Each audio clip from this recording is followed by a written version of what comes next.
A long time ago, I worked at Facebook where I co-founded their VR camera team, and we worked on balls of cameras, like the Manifold, which were 20 plus image sensors and lenses in a small spherical arrangement with hardware synchronization.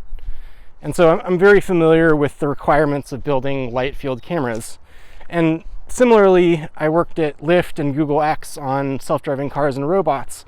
And there, these robots are covered in sensors like cameras, which need to be synchronized in order to make a coherent 3D model of the world around them. It's really important, whether you're building a VR camera or a robot or a self-driving car, that you have good timing information for all of your sensors. Ideally, you have them perfectly synchronized with an electrical circuit. And that makes it much easier to do the computer vision to do a 3D reconstruction of the scene afterwards. We're going to try and do something a little bit different. And I'll tell you why. A 1 meter dome or 92 centimeter dome is actually pretty big. It's like a big, bulky thing to try to lug around. It's not super practical. And yet, in some sense, these cameras really aren't even far apart enough, because what you want is to see into all the little nooks and crannies of the scene.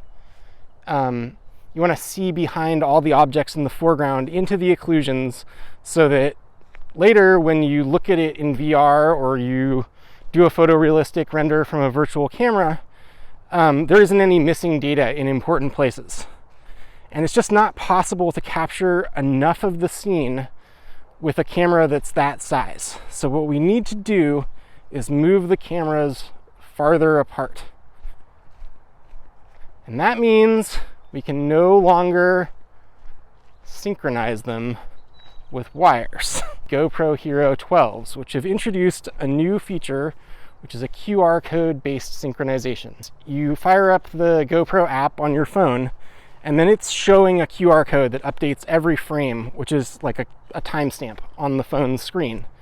And if a GoPro that's on sees that QR code, it updates its clock so that it's in sync. So I've actually done some tests of this that indicate it's good to at least 1/10 of a second, but we're going to need to do more extensive testing than that with more cameras.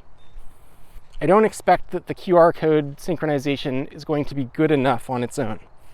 We really need frame level accurate synchronization. We can calculate an estimated time shift of each video source based on correlation of audio, and that will work as long as the loudest sound source is approximately the same distance from all the cameras.